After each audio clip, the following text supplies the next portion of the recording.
Ternyata orang-orang barat itu sudah membuat ilustrasinya, Pak, gambarannya kalau sampai terjadi. Dan pengertian orang barat ini siapa? Hollywood. Karena Hollywood itu senang sekali bikin film-film yang sumber gagasannya dari Quran dan Sunnah tanpa pernah mau menyebutkan sumbernya dari mana. Dia akan menyelimuti seluruh wilayah timur, seluruh wilayah barat ya. Ini gambaran dari ruang angkasanya ya. Kita belum lihat dari daratannya, nanti dari daratan diperlihatkan.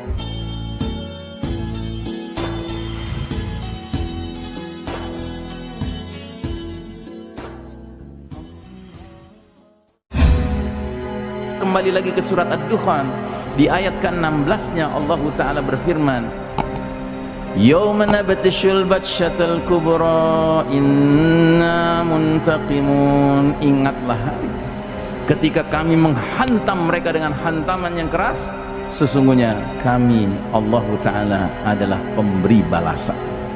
Jadi Dukhan ini disebabkan oleh hantaman keras yang datang dari langit. Dalam bahasa surat At-Tur, Allah menggunakan kalimat kisfan minas sama'i saqiton, bongkahan-bongkahan batu berjatuhan dari langit. Kalau dalam bahasa hadisnya, bintang berekor jatuh di bulan Ramadan. Kalau dalam bahasa modernnya, meteor ya. Jadi meteor akan jatuh menghantam planet kita ini. Planet kita ini diciptakan Allah ada perisainya, Pak, tamengnya, namanya lapisan atmosfer. Menurut para ilmuwan, di jagat raya kita ini, Pak, berseliweran di sekitar planet bumi kita ini meteor-meteor yang ukurannya raksasa, besar sekali, yang kalau satu saja melintas dan menabrak planet kita ini, itu dahsyat. Kata ilmuwan, karena ada tamengnya, meteor raksasa ini akan pecah, tapi pecahannya akan ada yang lolos, menabrak daratan, menabrak lautan. Dan yang lolos ini ukurannya ada yang sampai garis tengahnya 2 km, Pak. Batu garis tengahnya 2 km, bergerak dengan kecepatan puluhan ribu kilometer per jam. Kalau dia menabrak daratan, tentu dia akan menimbulkan kepulan asap kayak bom nuklir. Tetapi bom nuklirnya berlipat-lipat kali dari bom nuklir biasa. Makanya cendawan asapnya itu akan meluas sampai menyelimuti seluruh wilayah timur dan barat, kata Nabi. 40 hari 40 malam kita hidup dalam kegelapan. Itulah peristiwa Ad-Dukhan. Sementara bongkahan-bongkahan yang jatuhnya di laut, di samudra, menimbulkan apa, Pak? Tsunami. Tapi tsunaminya bukan tsunami yang dinding airnya 5 meter, 20 meter, 30 meter. Tidak, Pak, ratusan meter. Menurut salah seorang ilmuwan, dia bisa sampai 235 meter, Pak, ketinggiannya. Tentu kalau dia menghantam daratan, maka wilayah-wilayah tertentu yang lebih rendah dari 235 meter itu akan terbenam. Nah, itulah fenomena pembenaman di timur, pembenaman di barat.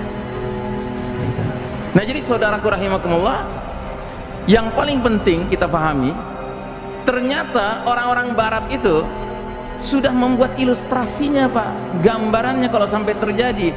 Dan pengertian orang barat ini siapa? Hollywood. Karena Hollywood itu senang sekali bikin film-film yang sumber gagasannya dari Quran dan Sunnah tanpa pernah mau menyebutkan sumbernya dari mana. Pokoknya mereka mau nyari duit aja, mau menghibur saja. Nah, buat kita ini sarana tafakur. Nah, salah satu klip videonya judulnya Apophis. Apophis ini nama apa, Pak? Nama meteor yang ukurannya besar. Bahasa Latin, kalau bahasa Inggrisnya apa? The Destroyer, sang penghancur. Karena menurut mereka kalau sampai meteor ini menabrak planet kita, Pak, disasternya, kehancurannya itu seperti yang digambarkan dalam film. Nah, ini meteornya sudah bergerak ya, dia akan menghantam planet kita. Nah, begitu dia touchdown itu artinya mendarat ya, maka dia segera menimbulkan kepulan asap yang bentuknya seperti cendawan, kayak bom nuklir meledak. Cuman kekuatannya berlipat-lipat kali dari bom nuklir yang biasa. Makanya Nabi mengatakan dia akan menyelimuti seluruh wilayah timur, seluruh wilayah barat ya. Ini gambaran dari ruang angkasanya ya. Kita belum lihat dari daratannya, nanti dari daratan diperlihatkan. Nah, ini gambaran dari daratannya. Nah, ketika dia melintas lalu touchdown, lihat dampak yang dia timbulkan. Nah, ini menurut teorinya titik di mana jatuhnya bongkahan batu itu 200 km radius, itu semua orang tewas, Pak. Jadi kira-kira kalau jatuh nauzubillah di Surabaya, penduduk Jombang aman nggak? Surabaya Jombang berapa kilo, Pak? 100 kilo? Hah? Hah? Kurang dari 100, habislah ya. Nah, belum lagi serpihan-serpihan dari bongkahan-bongkahan meteor itu berjatuhan kayak rudal-rudal, Pak. Kata Nabi, dukhan ini akan memenuhi semua yang ada di timur dan di barat. Jadi seluruh dunia gelap gulita, menyelimuti selama 40 hari dan 40 malam. Adapun bagi orang beriman, dia terpapar dukhan menyebabkan semacam zukmah, pilek atau flu. Sedangkan bagi orang kafir, dia akan seperti orang mabuk, keluar cairan dari lubang hidung, lubang telinga dan duburnya. Jadi kayak zombie-zombie gitu orang-orang kafir itu ya. Dalam riwayat yang lain lagi dari putranya Umar bin Khattab dikatakan, kabut asap ini akan masuk ke telinga orang kafir dan munafik, sedangkan kepala mereka dirasakan seperti kepala hewan yang terpanggang. Jadi dia dikatakan azab yang pedih, terutama bagi orang kafir dan munafik. Kalau bagi orang beriman, dia mengalami kesulitan juga, tetapi kesulitannya sebatas pilek, flu. Bayangkan. Jadi kalau kita dipanjangkan umurnya sampai harus mengalami dukhan, pastikan iman kita terpelihara, supaya badan kita nggak ikut membengkak, supaya nggak keluar cairan-cairan dari lubang telinga kita. Karena itu azab bagi orang munafik dan orang kafir. Tapi bagi orang beriman, ya, dia mengalami kesulitan, tapi kesulitannya sebatas pilek dan flu saja ya. Nah, yang lebih penting lagi adalah mengantisipasi dampak dari hantaman keras serta dukhan ini.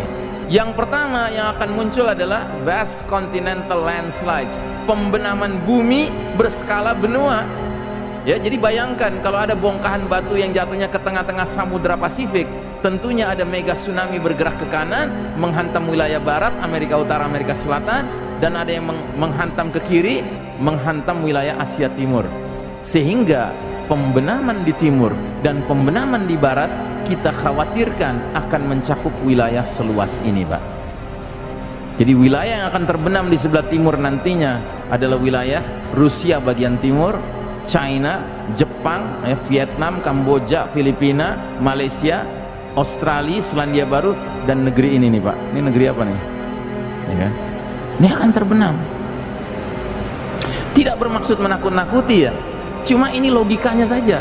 Kita berpikir logikanya saja. Termasuk kita renungkan hadis-hadis tentang peperangan di akhir zaman, di zamannya Al-Mahdi, nggak ada menyebutkan negara Cina terlibat di dalamnya, Jepang terlibat di dalamnya, nggak ada. Filipina, ya, Australia, Selandia Baru nggak terlibat. Apalagi Indonesia nggak ada disebut gitu. Kalau India masih disebut, perang di akhir zaman melibatkan negara India masih disebut ya. Begitu juga yang sebelah barat, wilayah yang kita khawatir akan terbenam adalah Amerika Utara dan Amerika Selatan. Ini semuanya terbenam. Makanya tidak ada satu hadis pun menyebutkan di akhir zaman ada perang lawan Amerika, nggak ada. Ya jelas nggak ada dong, Ustadz. Nama Amerika kan belum ada di zaman Nabi. Oh enggak. Ada hadis tentang peperangan antara kaum muslimin dengan kaum Yahudi. Ini hadis tentang akhir zaman juga. Kata Nabi, kalian umat Islam akan berada di sebelah timur dari Nahrul Urdun, sedangkan Yahudi di sebelah barat dari Nahrul Urdun, sungai Jordan. Yang pada masa itu tidak ada seorang sahabat pun yang ngerti Urdun itu di mana. Nggak ada yang tahu. Jadi kalau Nabi mau atas kehendak Allah, bisa saja Nabi menyebutkan negara Amerika terlibat dalam perang-perang di akhir zaman. Tapi kenapa Nabi nggak sebut? Jangan-jangan karena wilayah ini sudah terbenam.